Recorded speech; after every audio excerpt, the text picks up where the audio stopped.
She couldn't do it by herself. But it wasn't due to a lack of effort. And they were together when he was conceived, but she gave birth alone. During the course of his young life, she teaches him to be strong. But as he reaches adolescence, he knows that something is wrong. Some things she couldn't teach him. She provides food, clothing, and shelter, and above all, love. Some things that she couldn't give him. He lacks discipline. He has no fear. He has himself the hands of a strong black man. Father. He longs for a conversation with his father. Before we see him, he's not coming back. The mom was real careful not to bring too many men around her son. She tried. Maybe she was a little too careful, but that's exactly what he needs. A strong black male to follow. Because without it, he strays. And he becomes a juvenile delinquent. This is his cry for help, which is something that he doesn't receive, but what he sees is hundreds of others like himself. Angry, young, black men who are all lacking the right discipline. But he's given chance after chance to get his life right. But he can't. He's a fatherless child. And he has no idea of how to break his cycle of self-destruction. So he builds on the bonds of brothers behind juvenile bars, wasting their lives away. Man gotta do what a man gotta do. Becoming more angry with each waking moment. Men do. The petty crimes of his early days are now transformed to crimes of survival. He's just following the elders in his reach. He's still longing for the affections of a strong black man. That meeting finally draws near. When he goes out and commits his first crime of murder, protecting his so-called crimes of survival. He now meets that strong black man he needed to meet when he was a child. But now it's too late. Because this strong black man will be the last strong black man he will meet. He was judged. Guilty. And he sentenced him to 25 to life.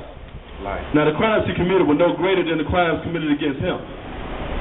The crime committed against him was the ultimate crime. He was left the fatherless child. A bastard. Stripped of the chance of becoming that strong black man. But as he exits the courtroom, he turns to his mom, who's always been there. Mama. He looks her right in her eyes and he says, I love you, and I'm sorry. He's now taking full responsibility for his actions. He has now become a man. But he has done it all by himself. Brothers, please teach your boys to be men. And it doesn't matter if they're not your sons, because they're your people. So every chance you get, you teach that boy something. Every little boy you see, you teach that every boy you come in contact with, you teach that boy as if he was your own. Because you'd be so surprised at how many boys grow up not knowing that it's not acceptable to solve problems with pistols and to have indiscriminate sex with whatever woman or man they happen to come across. See, that's why we do what we do to stem that loss, and we look to our brothers. So it takes a village to raise a child. And we have to teach them. We have to teach them, because young black men reared with no love and affection and protection from strong black men tend not to rise as unleavened bread and crackers. I'm not talking about Ritz or saltines. See, we're talking about those people who put that prison industrial complex in place. We refuse to recognize our own divinity, and we fail to pass that on to our sons. There is no individual accountability. We live and we die as a people. And we owe ourselves at least that much in this land of the free, where we're not entirely equal.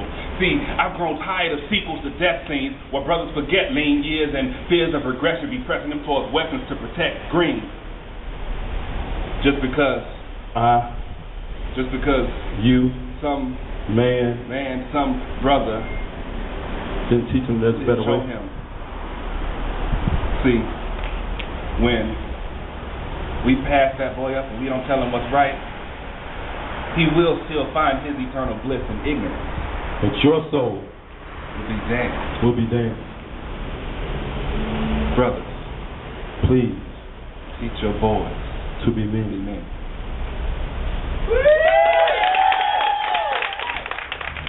My sister says they robbed us of our identity and our will.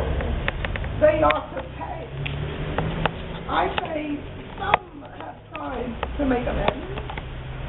She says they all come here and prosper, and look at us, they robbed our men of their manhood and ignored the Holocaust of drugs and AIDS.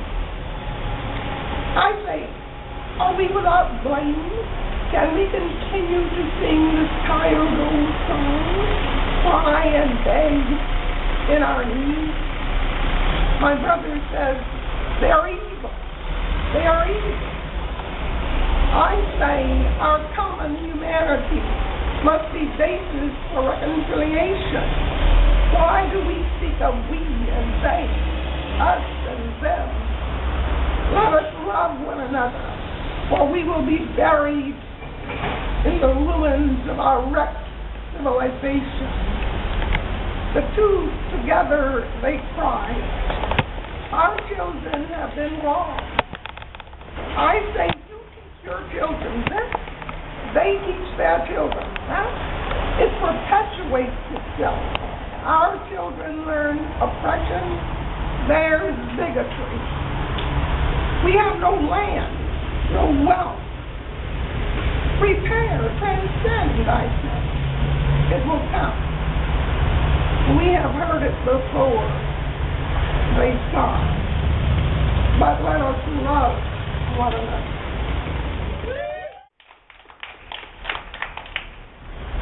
Peacemaking tools. I read about an experiment with elementary school children. The students were put into 5 groups with 3 children in each group. They were given a conflict to resolve. 4 of the groups were told that they could use a gun to resolve the problem. However, they were not required to use the gun. The 5th group was told they could not use the gun at all. The groups were placed in separate rooms to talk about the problem and come up with a solution. Afterwards, each group presented their solution to the class. What they found interesting was that each of the 4 groups that could use a gun chose the gun and killing as the solution. The 5th group, however, chose a peaceful solution. Now, it would be easy to say, take the guns away, but the reality is that guns will probably be with us a while longer. It did show how often guns is used in conflict when available. We see this in the daily news every day as well as in wartime. For me, though, I wondered if the students had strong peacemaking skills, would they choose a peaceful solution, regardless if the gun was a choice? It's from this question the following poem evolved, and I dedicate it to my friend Peggy McIntyre, who for most of her 99 years on the planet was a peace activist, and I call it Peacemaking Tools. Believing there is a peaceful solution to everything, can you imagine what resolutions this could bring? In America, we have a Department of War on which billions of dollars are spent so far. Important, some might say, to keep enemies at bay. But with only this mindset, we'll keep killing to get whatever it is we think we need while continually feeding our selfish greed. It's our tax dollars, you see, so surely you must agree that you might want to know if there's a better way to go. In 1792, an African-American scientist, Dr. Benekar, suggested a Department of Peace alongside that of war. There's no reason that can be found why Jefferson and Washington turned it down. Now, how can peace be attained when these old mindsets have remained? Since peace is a global imperative, to the people a Department of Peace we must give. It would not be just a figurehead, it would give life, not create even more dead. It would set up programs in our communities and schools that would help our citizens develop peacemaking tools, such as communication skills, listening, compassion, mediation, assessing value and ethics, challenging beliefs, negotiation, how to speak up, have meaningful dialogue and debate, learn how to empower, choose love over hate, let go of judgments, teach tolerance, take responsibility, challenge old beliefs, create win-win tools for building communities, relationship skills, understanding emotions, conflict resolution, co-creating, healing, forgiveness, and peaceful solutions. If these studies took precedence over FCAT or even college degrees, think of the people with this knowledge impacting our communities. And from this foundation, we would create right livelihoods and ways to sustain our Mother Earth and the animals throughout our days. Only Costa Rica, Nepal, and Solomon Islands have this foundation. For peace to prevail, these departments must be part of every nation. America, please, we must step up to this task, since global peace is for what we all ask. If we do not teach our children peace, someone will teach them violence. Nelson Mandela said, that education is the most powerful weapon we have to change the world. And Gandhi said, be the change you wish to see in the world. There are people all over the world right now working towards creating peace departments as well as implementing peace studies in our schools. You can research any of this to align yourself with this cause. Most importantly, if we each adopt the concept that there is a peaceful solution to everything, we will be doing our part right now. So I ask you to join me in repeating the concept, there is a peaceful solution to everything, 3 times, to plant the seed deeply in our collective consciousness through our voices. There is a peaceful solution to everything. There is a peaceful solution to everything. There is a peaceful solution to everything. Power to the people. All right, Pensacola, next we have Monz with water contamination.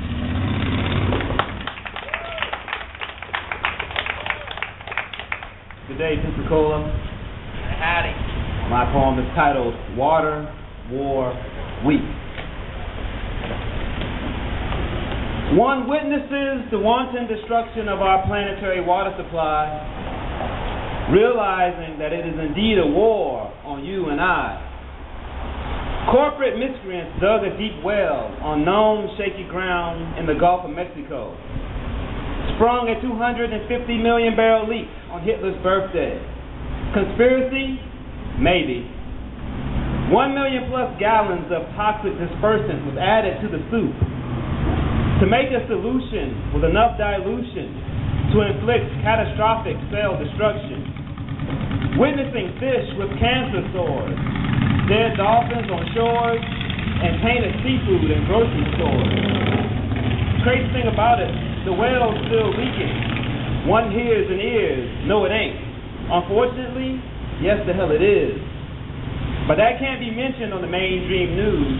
May hurt the tourist biz. The Gulf isn't the only place where there's a crisis regarding our water supply. Let's travel across the globe and expose the Fukushima nuclear plant lies. A nuclear plant was conceived on lowered ground on a fault line near the coast of Japan. Ground shipped to a 9.0, more than its reinforced concrete walls could withstand. It's been over 5 months, and still there's highly radioactive water seeping profusely into the ground and the Pacific Ocean. Government says it's cool. The water's a little radioactive, but it's safe, okay? But locals say no way, because fishermen are catching hot fish over 800 kilometers away. Independent investigators measure water levels, and some are literally off the chart. Not so funny thing is, the way water flows, one can't tell where their water stops and ours starts. Municipal water can be just as bad, so suburbanites, you don't get a free good water ride. For your water tanks and treatment systems are pumped full of sodium fluoride. That stuff makes you dumb, docile, and most definitely dis-ease.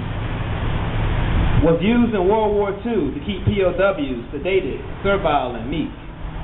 Combine conflicted water with fluoride toothpaste, and it still won't make your teeth shine. All it does is clouds one's judgment by calcifying your pineal gland, aka one's higher mind.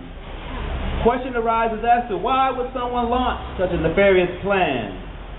One's belief is that it's one cog of many in the gears of population reduction, for it solves unemployment issues and removes opposition to despotic, tyrannic policies. So splish splash and drink up, shower and brush, and ponder if that water was contaminated in water, war, we.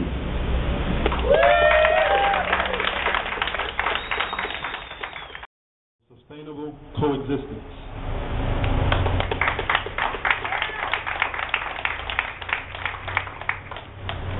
This first poem is called The Last Morning Glory Hangs Its Head.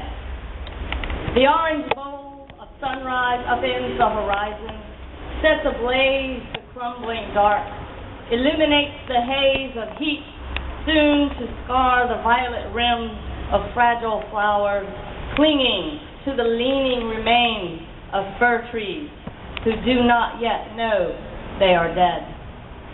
From invading beetles armored by the same warmth enveloping earth once cooled with permafrost, now thawed, where morning glories, encroaching foreigners clothed in royal purple, wilt among the drunken trees in the too bright light of a too close sun. Soon the dry ground red dust will rise and mingle with the rose-colored smog above. We'll don our nose cones to breathe the air we've fouled so much. No fowl fly in the burnt sky above us, nor swim in the poisoned waters rising around us. And we'll search longingly for the fireflies of night, the morning glories herald of daylight, and we'll wonder where they went, those harbingers of hope and childhood magic. Ring around the rosies, pocket full of posies, ashes, ashes, we all fall down. Our children will sing, and the truth will ring in our ears loud and clear. The roses blooming anew, the pockmarks of disease impervious to modern medicine's antibiotics. The posies placed in the hands and pockets of passed-on loved ones, we now must burn to slow the pandemic, claiming the good shepherd and glutton alike, cleansing the earth of its human scourge, ashes to ashes, dust to dust, while among us the last morning glories slowly close their petals and hang their heads as if in silent prayer, perhaps seeking grace, perhaps seeking one more glance of the great morning star meant to guide us back to the gift of living water. Before it's too late, let it rain. And we went up the mountain. And this one is from my own neighborhood where the fireflies have disappeared. And it's called, Where Have All the Lightning Bugs Gone? Have they flown away to light the distant dragon's lair? Have they lost their way amid the street light's glare? Have they been stomped out like dinosaur eggs or rotary phones or floppy disks adrift in the memory of old-timers reliving the glory days of yesterday, lost to the pressing here and now, the triumph of youthful vanity over aged wisdom, the bright glare of iPods, iPads, iPhones, fluorescent glow of man-made lights illuminating the night, casting into shadow the glow of the imagination, the fire of the firefly, the fine line between what is necessary, what is desirable, and what should light up the night sky, our mind's eye, the empty mason jar teetering in our hands.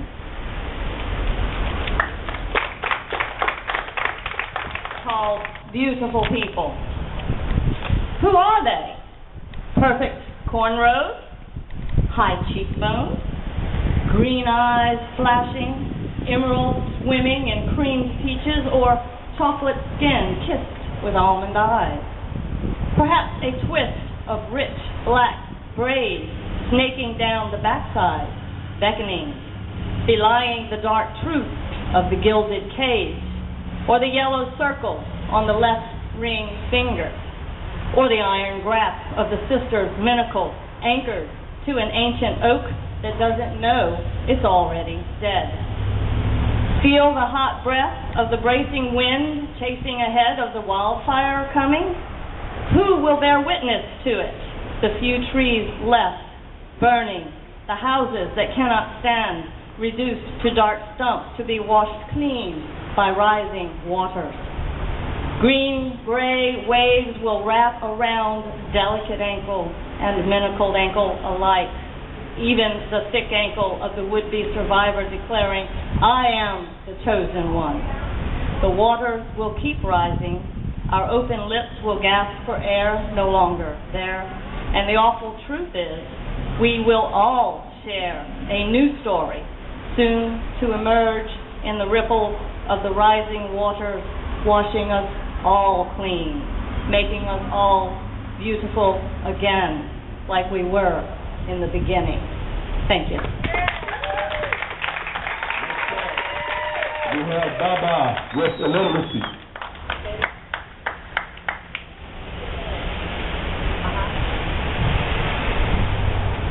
Welcome, everybody. Now, as I like to do, we are a village. And in a village of people, there is a call and response. So when I say speak up, you say speak easy. Speak up. Speak easy. Speak up. Speak easy. Speak up. Speak easy. Listen to your thoughts, not mine. The poem I present is called Literally. My grandmother told me that literacy would either kill you or set you free. So always choose your words wisely. So at 8 years old, I took this quite literally, and I asked her, Grandma, how could this possibly be? Weren't we not already free? How could these words kill me? Grandma, you told me that sticks and stones may break my bones, but words would never hurt me. So, with a curious smile, she replied, indeed, I did. So as a metaphor, let's imagine literacy as a cruise ship, and you are a passenger. Words are your food, structure is where you stay, and comprehension. Yes, comprehension is the fun and excitement that only you can maintain. But if you eat nothing but junk food, and you don't drink any water, just indulge in spirits and booze, then you will become sick and release your bowels in the bed that you use on the whole trip.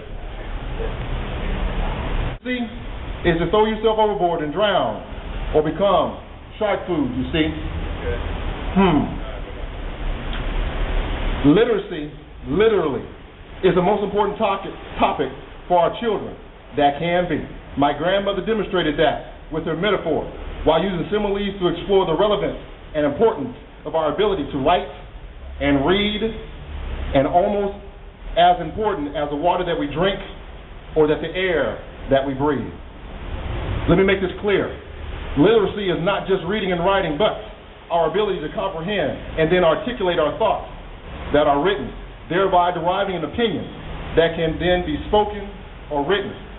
Literacy is directly connected to independency of thought and the ability to think outside that proverbial box. I'll say that again. Our ability to comprehend and then articulate these thoughts that are written, thereby an opinion can be then spoken or written. Literacy is directly connected to our independency of thought, the ability to think outside the proverbial box or the groupthink, that have radically created and invented independent thoughts. This ability is truly listening to your thoughts, not mine. How many times have a people perished from a lack of knowledge and understanding? Let's examine African Americans, or rather blacks in America.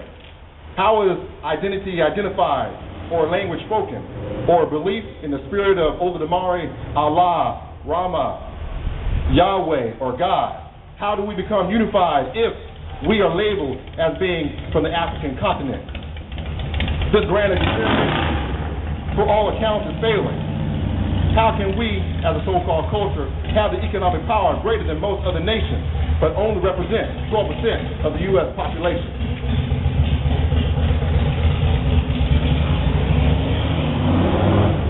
And represent more than 65% of our prison population.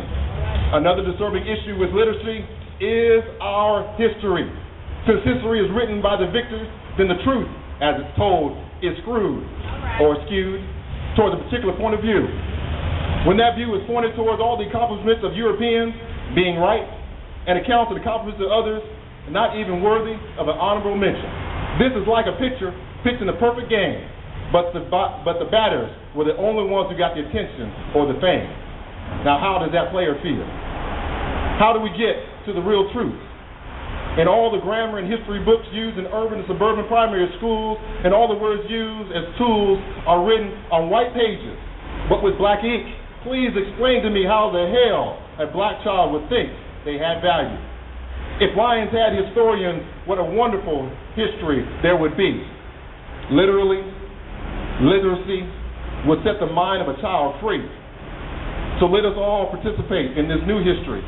It's up to you and me. Speak up. Speak up. Speak up. Always, always, always. Listen to your thoughts. Never mind. Bonnie Bailey. Her issue would be unity.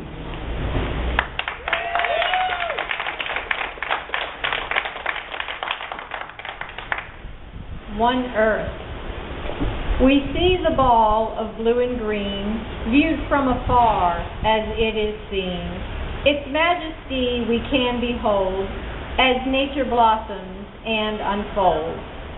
The waters flow from mountain tops to lakes below to water crops. The flowers bloom, the grasses grow. After the rain comes the rainbow. The birds fly south, the whales migrate, bears hunker down to hibernate. The trees all sway when breezes blow, and land turns white under the snow. The lands and oceans mark their stay, but notice what's not in the way. No lines divide the land as such, no nations, states for us to clutch.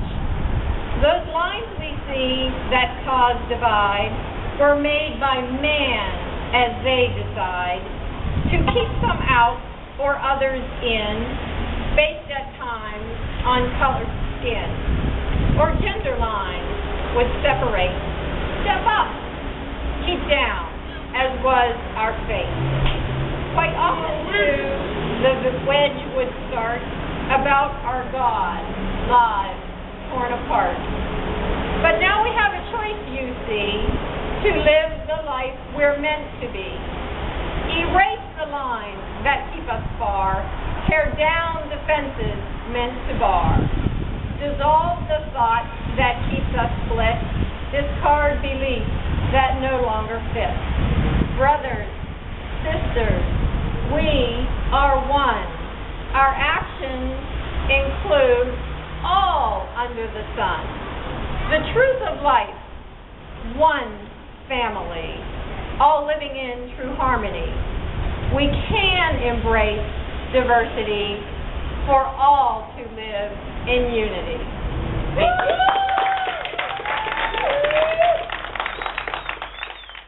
A personal friend of mine, she wanted to be a part of this, so she drove down from St. Louis. All right. Got here yesterday.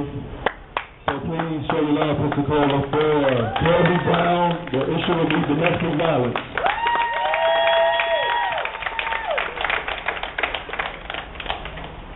Lingering dreams. I dream about love, roughly sketching pictures displayed throughout my mind, usually resembling some image that was seen on TV. And I think that it would be so nice if I could relate myself to that feeling of true love. Fairy tale images made me more susceptible to life-threatening infected pathogens that temporarily fed on my insecurities to grow, leaving an insatiable hunger which depleted nourishment, dwindling all of my strength, wilting away the roots restricting growth, making me unable to break free from earth's soil restrained, fading all wounded hopes which dissolved and seemed to evaporate like starving rain. The emptiness of my spirit was accentuated with lowered eyes, sometimes caught surfacing the cracked concrete. And this wasn't the way love had been portrayed in the movies, because in the end, the princess always had her prince. Well, maybe that was the difference. He wasn't meant to be my prince, but he always seemed to hold a place in my dreams, haunting me with sounds of laughter, shrilling chuckles which suppressed positive energy, always occurring when I would attempt to share my feelings. And it was usually the sounds of laughter that managed to break peace during gut-wrenching, heartfelt conversations, followed by a darkening silence which crept in from open crevices, accompanied with rampaging fits, occurring soon after our son became uncuddled outside of my womb. What more was it that I needed to do for him to love me? Which was one of the most familiar questions I found myself asking. And it was usually during his absence afterwards that I found myself praying for him to return to me changed. Exploding nightmares, flared receptors, purposely widening forgotten reminders which were dying in the back of my mind. Longing for an abrupt awakening, while at the same time I was also anxiously anticipating a small piece of validation. Is love truly this complicated? I must be just a little insane, repeating the same actions but waiting for a different result, and I was caught praying for the wrong things and placed back in that present moment when I did not find him comforting, but I loved him regardless. Like so many other women and children whose lives abruptly ended when they loved their men the same way that I loved him, regardless. Perhaps my prayer should have been just a bit more specific, completely shattering the rose-colored pigmented tint of my framed lenses. You know what I find to be so sad? Is that even when the person is gone that the dreams were built with, the dreams are what still seems to last. Thank you. All right, Pensacola, keep the energy going. Next up, we have Troubadour with Brotherhood.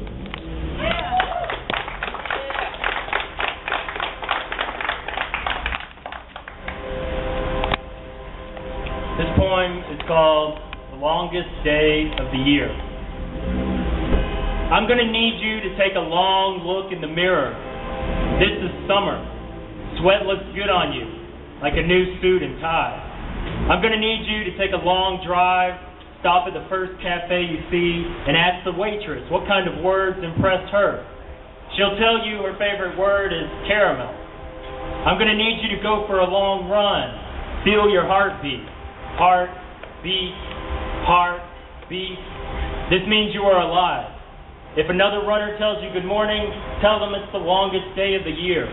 Run faster than you've ever run before. I'm going to need you to have a long conversation with someone you want to know better. Talk about philosophy. Talk about suffering. Don't judge them based on what they say. Judge them on the basis of how much eye contact there is between you. Feel good when there is an awkward pause. I'm going to need you to read a long book that makes you feel that life makes sense, even if it really doesn't. This is a mystery you can live with. I'm going to need you to not use your cell phone for a long time. Talk to someone face to face. Notice their acne or freckles. Believe you are connected. I'm going to need you to take a long lunch. Eat until you feel full. When you leave, a homeless man will ask you for some change. Buy him a lunch. Listen to his conspiracy theories. See his humanity. Know you are blessed. I'm going to need you to write a long poem. Throw in a few metaphors. Write angry. Break grammar rules.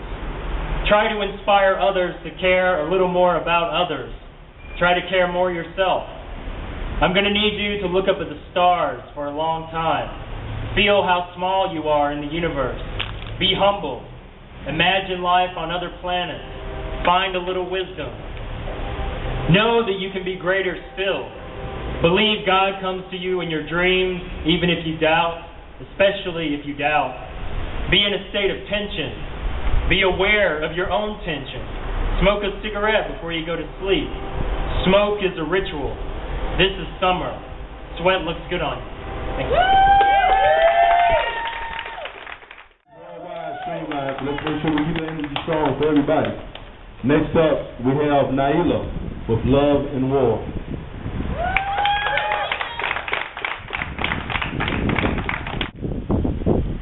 God is love and war are his people called by him, sought out by him. Receive to use his gifts to men. Destruction is our greatest sin. Will we wait? In the beginning, there was love, seated, rooted, deeply penetrated in the earth. Love, nurturing and feeding every living thing that existed. Love, within giving birth was love. First uprooted air, water, fire, then earth. Next, exhaled man and woman to replenish the earth. Plant seeds throughout the universe.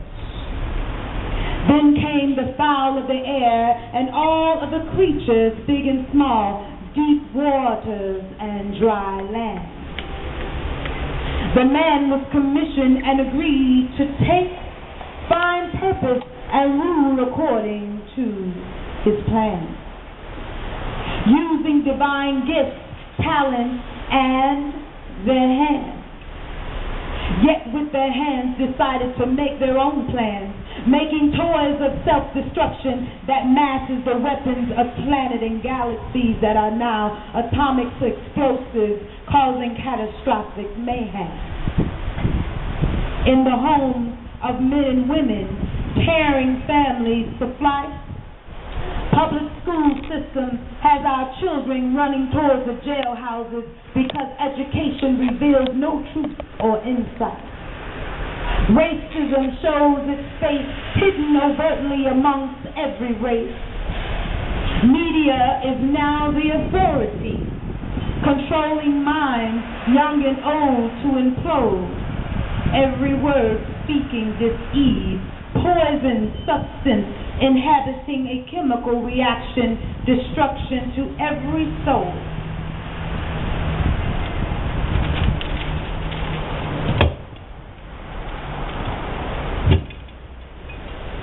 And no one sees the homeless. Elders and veterans cause every government's policies create poverty in the mind, obliterated in spirit, annihilation in time, like never existed in the fight. Food is polluted before it's ever bought out of the stores. Earthquake, hurricane, tsunami, blizzards, tornadoes, and ice storms. When will the next one hit? Hell, heaven only knows. The replenishing of the land is the master's plan, yet with our hands we destroy. Sons and daughters, prospective expectations are now in senseless humankind, mechanical technological hands.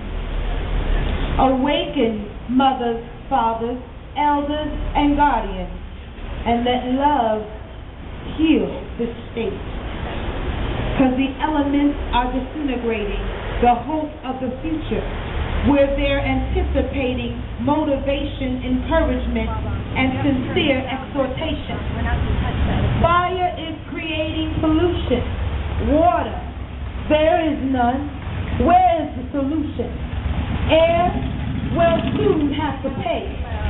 Please, Creator Divine Almighty, don't allow leaders and kings and dictators make us go astray from causing the hand that was created to plant seeds, lead, and supersede the creative mind that was made in our image to transcend time. Harvesting love in the womb of every cell, grounding heaven on these planets that we lie. Eliminate the empowering tools we have to impregnate. Uproot our souls, give rebirth to seed, replow and awaken. Open our ovaries, allow our spirits free, replenish and eliminate our DNA, cell regenerate, walking victoriously, living free again. Through these words, we declare on this day that in war, 100,000 poets, love is demanding. God is love, and war are his people, called by him, sought out by him, to use his gift to man. Destruction is our greatest sin.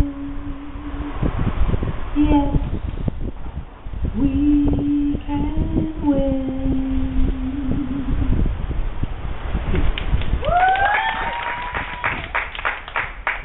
A woman's womb wisdom. Women, where is your wisdom? Women, where has she gone? Women, where is your wisdom? You have neglected her far too long.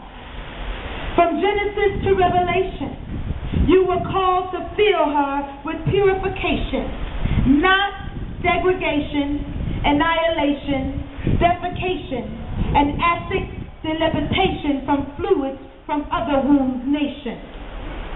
Women, you have wondered why she's so scared, wounded, and sensitive, and so uptight to every touch of emotional insight, not staying in tune with the stars, moon, and universal motion. She is screaming silently but angrily because she has not been nurtured respectfully, full of disease from being diseased, unstable in the mind, not knowing how to purify, sanctify, justify, and glorify her vagina. A soul that needs loving and hugging and soft touching, not pounding and poking and poisoning juices that make her spirit's rhythm stop flowing. Spirulina, wheatgrass, honey, melon, and water, cinnamon, chlorophyll, and a righteous lover filled. Not with one with lip service that make you feel you're worth it, but a natural holistic son, one that don't mind sometimes fasting to make the real love come. Cleanse the past to redeem your soul at last, so that your woundum will give praise and say, thanks for embracing me. Now that you realize I am the face of me, so whenever I walk down the streets and see the sisters look at me, I can speak without being filled with sickness and disease. Because my mind is free to fulfill God's destiny and walk not disrespectfully, because I have been cleansed from the wars in me that had clogged my mind and shown and shamed my soul, dilapidating my mind and body for years, no free. Just bleeding, bleeding, bleeding, bleeding, and bleeding. Having no knowledge that ain't the way it's supposed to be. Just one day misses, you see. But you see, no walking free, because I was clogged with other spirit souls in me. And other issues, you see. So I'm so glad that today I heard a word that if I choose, you see, to cling on and have faith in thee, I can finally embrace me, erase the past, and walk in future destiny. Because I now walk in womb wisdom, you see, to heal my angry vagina soul completely, to walk freely, queenly. I can heal my wound of healing, healing me. I can heal my wound of healing, healing me. Free from anger, free from disease, free from pain and codependency. I can heal my wound of healing, healing me.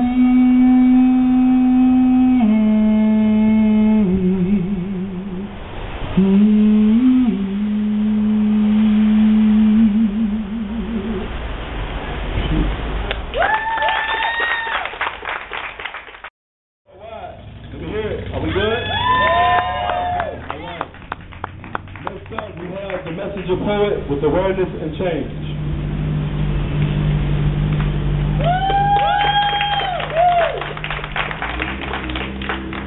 How y'all doing? Alright. Fourth world, fabulous mankind. Has life always been so off? Like society's going back? Like money being put before man and man before God? When God created man and man created money, we was given this world to tend to in creation, yet everywhere is the site of destruction. If every Walmart on the face of this earth was wiped out, how many souls could feed themselves without doubt? To take a seed and plant it in fertile earth, tending the grounds in which a meal is birthed. They say the world is moving forward, yet mankind is moving back. Please understand, if we all started from one man, then we all one blood, one love, just multiple veins of the divine, yet we hate over race and sex, we hate over the poor and the blessed, we hate over cause and effect, even the truth in the text. And supposedly the world is moving forward, yet mankind is moving back. What happens to judge not others lest you be judged? A message not received, our empty ways, too stubborn to budge. Creating governments and systems to keep the people just and setting the seats of power with the corrupt and unjust. Hear that chant. All for me and for you none. All for me and for you none. All for me and for you none. Like the motto of self-reading, we was all born alone. Like your mama wasn't there painting under the breath of labor as her womb was torn. Like your big nasty hair wasn't the first thing she kissed when you was born. Wasn't we blessed with the gift of life? Maybe it's the Cain syndrome to be upon another as strife. Damn near shut down a nation and take away a poor man's assurance of his health, while a rich man go tax free to ensure his wealth. And this whole world moves forward, while mankind moves back. It's wild how when natural disasters occur, we can't get a scent. Let's get a bloodhound and a dollar, see if a dog can catch a scent. Probably lead us to the pockets of politicians so they can use on us in elections on the claims of their visions on a nation that's united but always been divided. And if I hear one more, where the good men at, but you don't know how to treat them when you get them, or where the queens at, but none of their treasure chests, do you have the keys to fit them? Ask you for love so you fuck them. Ask you for security so you hurt them. Ask you for a meal so you kill them with fast food. Ask you to settle down so you throw them back in the ocean and leave them for driftwood. You got those blessed in marriage and they trying to be single. And those blessed with being single want to get that in-house, make it pop like Pringles. I just can't get enough of how this world is moving forward. And mankind is moving backwards. Religious figures doing what they tell us not to. Hospitals getting paid for what they won't do. Like what's an oath to you? Parents getting mad for what the teachers can't do. Protesters protesting, no more oil use, while the first man gets caught chucking the deuce as the world moves forward.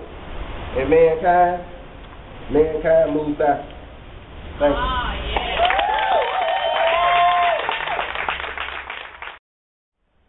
Next, we have Andrea Walker with Local Childhood Hunger. Give it up for her.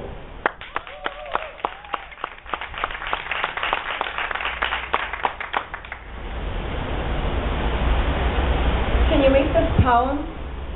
You hungry children whose black and white images flash on the local news. In my hometown in Pensacola, in Brownsville, where I can drive my air-conditioned car in 20 minutes, you innocents, would you laugh and play and read if you didn't have that monster gnawing, clawing in your belly?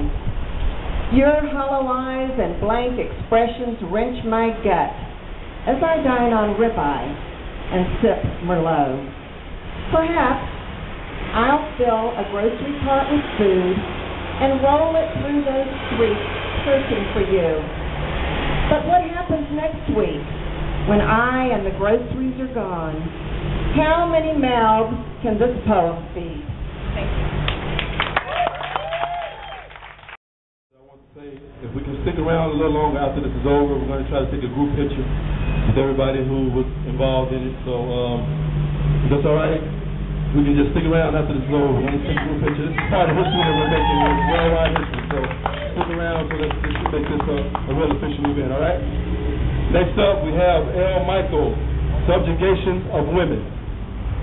We have L. Michael. Ours is a world in which largely men rule, while women are made to wallow. Domestic violence, genital mutilation, rape as a calculated weapon in our endless wars. These are but a stark few of the evils spawned by our subjugations of women. But in archetypal memory, Eve, our mother, was never Adam's servant. It is no wonder the U.S. Centers for Disease Control ranks violence against women as the #1 threat to women's health.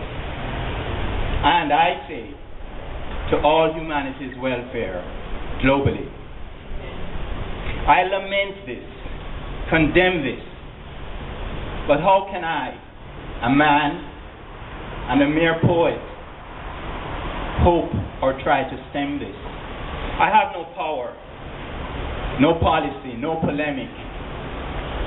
All I have is the poetry of a still small voice.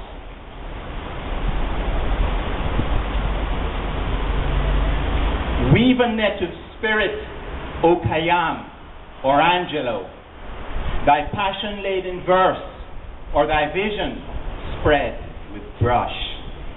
Any vital art, but fine and fast, yea, drafted fine and fast. For this thy net must catch me, quite as twilight's fingers clutch, so to grasp and safe enfold the flying wisps of night.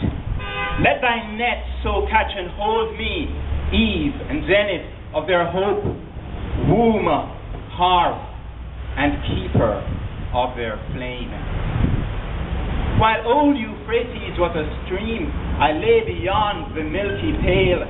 The woman, queen, their high achieve, once soaring on trapeze, now tumbling down, now falling through the emptied lair, through this rushing, wall-less vastness, yes, this breathless rushing void, chasm to the ground, where mills the crowd, full of senile juveniles and puerile older folks, aged tossed down near the pit, and youths lost on the rim, faces upturned in the glare, as barren as the moon, faces full of fear with burnt out eyes and tongueless, howling mouths.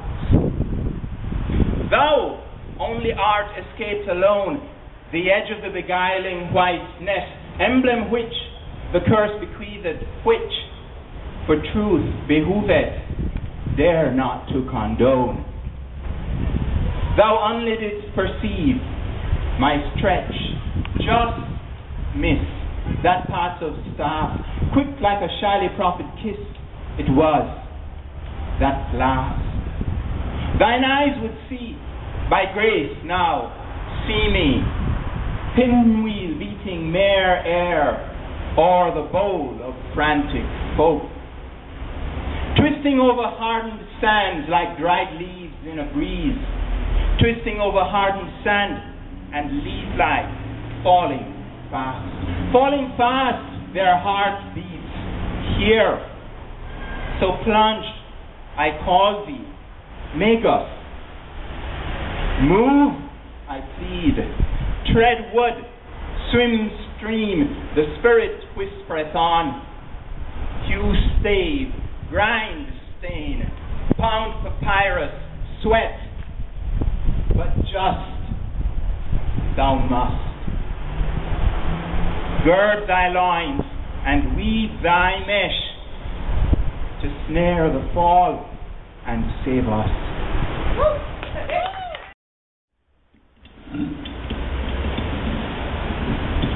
All right, Pensacola. Next we have Susan Lewis, Sexual Abuse.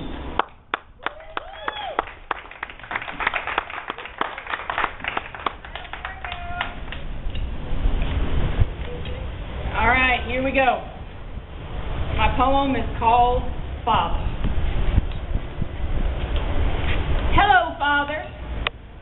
You've come this way before, slithering your way in, breaking the door down again. You continue happily at this venue melancholy. Father, I walked away from you 30 years ago. Why do you still crawl upon my back with those same rusty spurs that jingle, jingle, jingle, like some happy manic form of punishment? Tell me, Father, why? Father, hallowed be thy hall of my memory, filled with charcoal sketches of children. If color equals joy, grave forever these children. Father, all hail the great artist, creator of that grand hall, devoid of happiness, no need for a palette, you always a natural, blackness smeared from ear to ear. Oh, Father, defile the child and broke the rock. Our own sinister ordained minister of vile pedophile. How very industrious of you, polluting your own house with that evil seed. Quite creative, indeed. How many more did you adore? How many unseen became so very clean in your bathroom of nightmare? Hush, hush, hush, you're sure to succeed. Father, dear Father, sickness breeding sickness, leading to life lost within your insanity. A dark brain now festers, equipped with your teachings, and this brain struggles to ooze out and infect this world. Father, I want to bash your fucking head in. Stomp on the mush of your disgusting body. Scream into the remnant of your face. But I cannot, will not. Instead, I write you dead, paint you dead, and wish you fucking dead, and move past this one moment to the next. Thank you. We have Charles Somebody talking about nonviolence.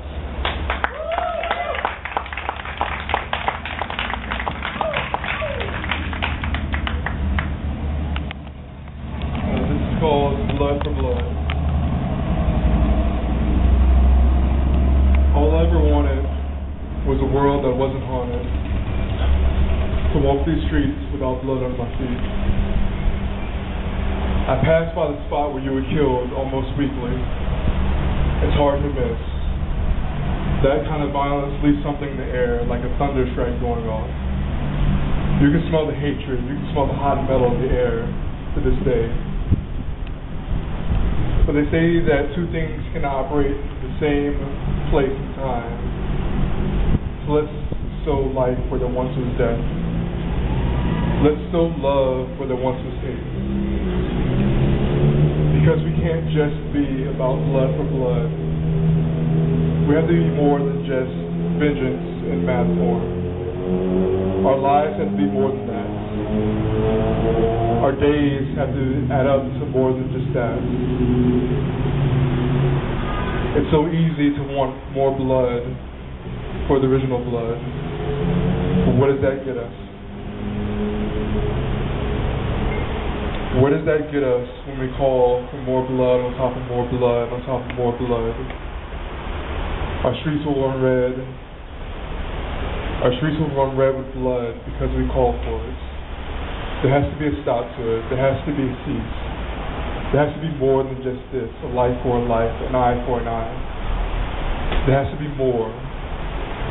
If not, then what are we living for? If we call for death at every death, why don't we just die now and get it over with? But we have to be more than that.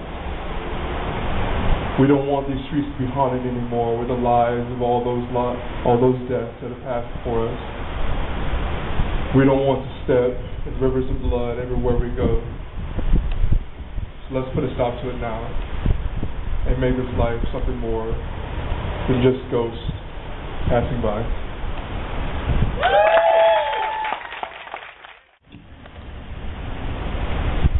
I wish that I could introduce myself to a female and her not think I just want to have sex. I wish that I could hold a conversation with that same female and not be compared to her cheating ex as if I just want to be next. I wish that I could go apply for any job and not be given a funny look and have my past researched and not be automatically labeled as a crook. I wish that my brothers didn't feel like in getting a job was no hope and didn't feel the need to rob or sell dope. I wish that my brothers would stop dying in vain with their loved ones left crying in pain. I wish that just because I'm young and black when it comes to stats, I wouldn't be directly labeled to guns and crack. I wish that people wouldn't confuse their wants with their needs and had a heart full of love and not a mind full of greed. I wish that my people would express themselves and not let society cause them to arrest themselves. I wish that all my brothers would act like kings and all my sisters would act like queens. I wish that people of all different backgrounds, beliefs, and religions would come together to discuss their decisions because the journey to the Most High is one big mission. I wish.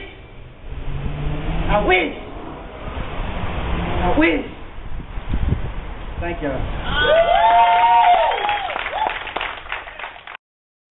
Next we have Julie DeMarco playing Obsolescence. All right.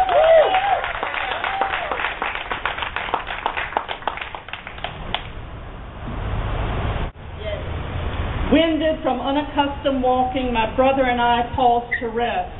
Yes. Soon, we're competing, showing off how many leaves and plants we can identify along the trail.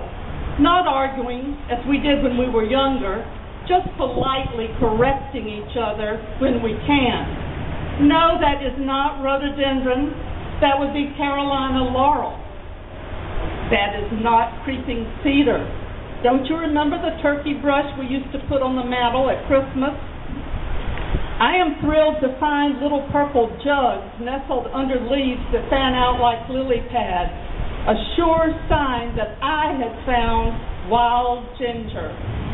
No, I insist, it is not common galax. Sore, soon, like water being hauled up from a very deep well, we were pulling out childhood memories. We seldom dredge up our childhood. It wasn't all that happy.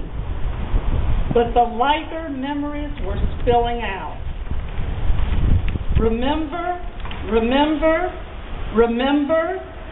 childhood before television? Before we knew what it was we were supposed to have, what it was that we were supposed to demand?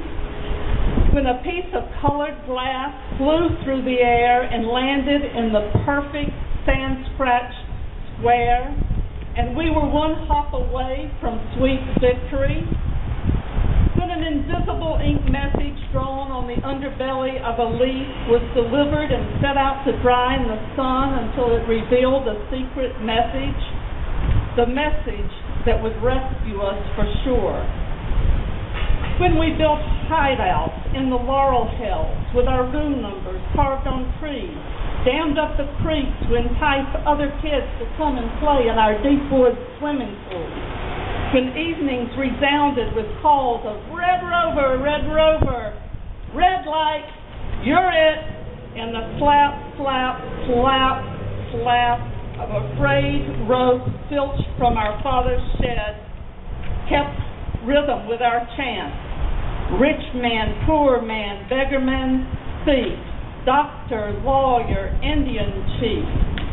Worn out, we might read one of our books that we read over and over.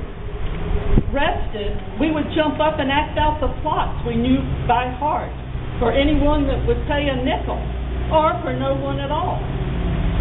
These days, Barbie and G.I. Joe show children who they are. Video games and television tell them what they need. They sit mesmerized by a talking box or play with action figures on the living room couch. Mass-manufactured toys have their place sometimes, and television can be educational sometimes, when the lesson is not gratuitous violence and cheap sex. But how shall our children learn to mend or to love the things they have if when they're broken or old, we throw them out and get them another one? Why are we surprised when our grown children leave spouses and sometimes their children for newer, more active models so easily acquired in any bar? Will our children be strong enough to break away from this throwaway society, learn to recognize it for what recognize what is worth keeping and what is not, be able to give up their surplus? Where are our children going, and why aren't they getting up off the couch to run in the woods or even the yard? Tell me, I just want to know. Just as we reach the top of the trail, John and I are drenched to the skin by ferocious sheets of rain. We run just for the fun of racing, knowing that it's futile to try to escape. We jump in our cars and drive off in different directions. We don't have to hug goodbye. Together we have walked through our childhood and raced the rain. Poet Laureate of West Florida, so we need to give it up for her again. She's the current Poet Laureate of West Florida. And keep that strong energy going for Gemini Prince, childhood sexual abuse.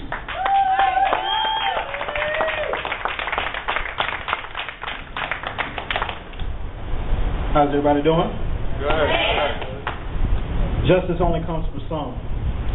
And on September 21st, for Troy Davis, it proves just how blind, deaf, and dumb it has become. A wolf is obvious in plain sight, but without insight is mistaken for sheep when clothed in good deeds. It's a mad world when we choose to ignore the cries of children because of these. And the wolf, well, we go with the ease to believe that he or she is the saint that they seem. It's a mad world when we put man on the pedestal of gods and don't expect them to be capable to commit the acts of demons, much less heathen. And I say poor victim, because most times we have the audacity to question for allowing their cries to be minimized when molested, abused, or sodomized. The gall to question the long repression of the transgressions brought against them. And it's looking grim when even to an open ear the loudest whispers for help are muffled by fear. And to the eye it brings a tear, because the sheer truth is that we instill it when we put so much faith in the man of the cloth and or pulpit. And it seems like the church only wants to protect us. Child says, "Forgive me, Father, for I have sinned." Priest replies with breath on child's skin, "You are forgiven, honey. Say a few Hail Marys and spend a few minutes along with me in my study." Innocence made muddy. Stains so deep that Clorox and OxyClean can't even get out. Makes me want to shout. Damn. See, kids aren't even safe with their own family. And no, I'm not talking about crossing swords or kissing cousins. I'm talking a dozen times more perverse. And even worse, the nights of being awakened by this pervert, hands in your underpants. Touch you in places where before this used to be called the cutesy names. Now it seems to only fill you with shame. And as the months pass, you start to ask, am I the one to blame? Yeah, it's a mad world, and this poem is just an attempt to bring the insanity just a little bit of clarity. Because most of us believe that sexual abuse is just a rarity. That celebrities, pastors, and politicians are not capable of this kind of vulgarity. Now don't get it twisted. Now this poem is not to cause any paranoia or division. This poem is just to remind you that the next time you hear the loud whisper for help, make the decision to listen. Thank you.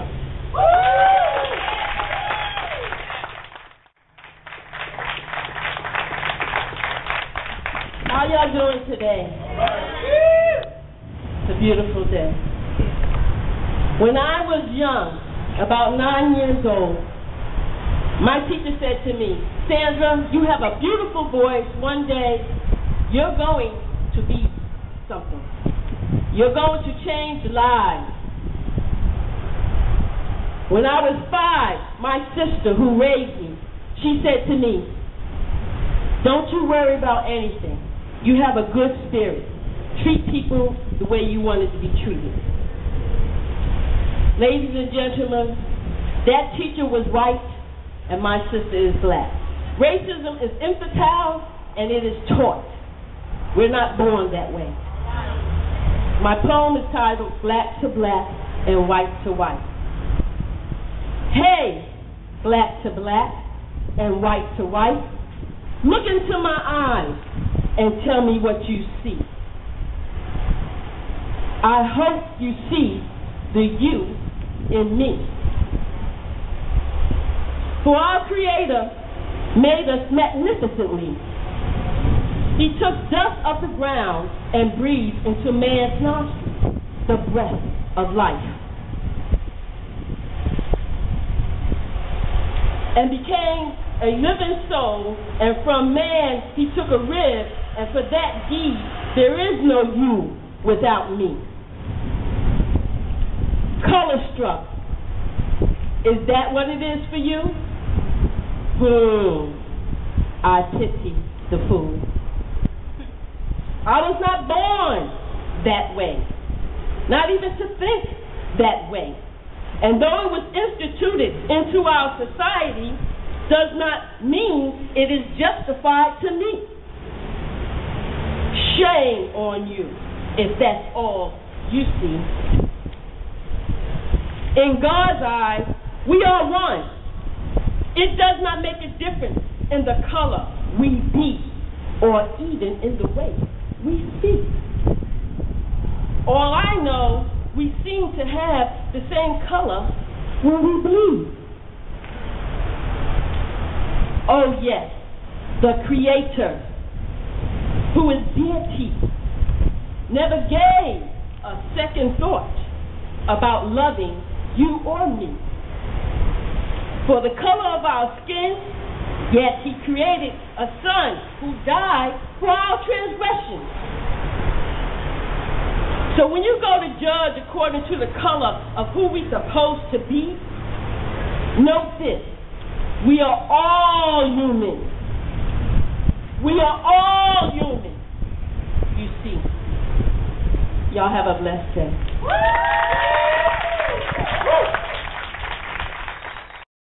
Next we have Dicky Hartly with Peace.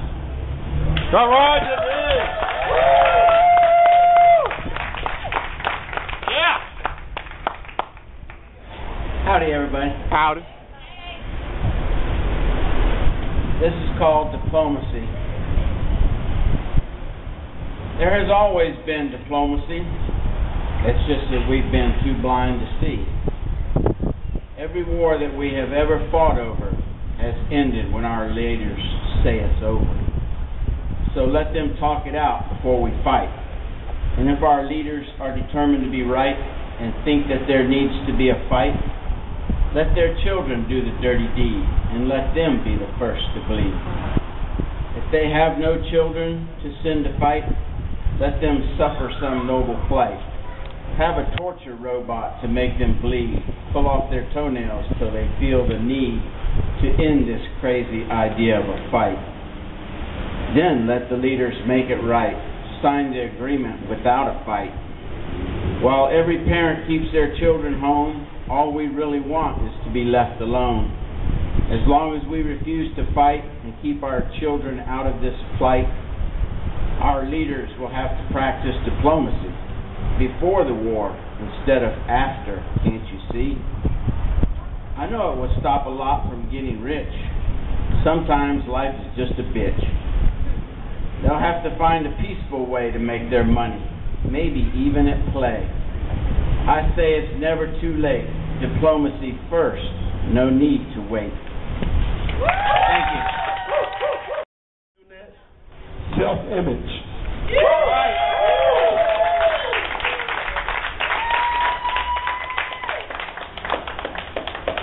Hello. Hey. I look out my window and what do I see? I see a group of boys walking down the street with their pants hanging down to their knees, talking trash, disrespecting themselves, calling girls out their names. You wonder if they will ever learn the right side of the street. First you wonder, where's the mother? That's usually the first person you think of. No, where's the father? Because if he's walking around with his pants hanging down, then daddy must not be nowhere around. With the bad English they speak, you know their grades are probably incomplete. You look at their faces and what do you see? You see desperate young men trying to find trouble to take up their spare time. I say it's up to you. Make that first move. Take that young man and grab him by his ear. Tell him a good word and cheer. Teach him the difference between right and wrong so when the time comes, he knows which road to take. Don't sit back and let him make that mistake. And what I want to say is these young men, they need to learn to respect themselves in order to respect others. Have a good day. All right, that wraps it up. I want to thank the poets who so generously shared their words with us and the world. By the way, the gallery has had this streaming live on a computer, so it worked. It went out there. It's off the internet. Thank you, Bonnie. Thank you. Thank you to the committee who made this possible. Katherine, my advisor. Hugh, who grounded everybody up for me. Whom I say Geraldine, who did everything. And Baba, our videographer. I mean, they're all great. They've all done everything to help out. Oh. Jason, hold your hand up. Our graphic artist who designed our shirt. Yes. And, our gallery, who generously allowed us to use their space. And the West Florida Literary Federation, who sponsored our T-shirts. And thank you to Katherine. Thank you, yes.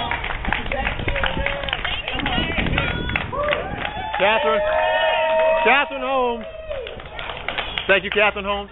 Thank you so much. All right, so we're going to gather for a picture, and then we're done. Thank you all so much.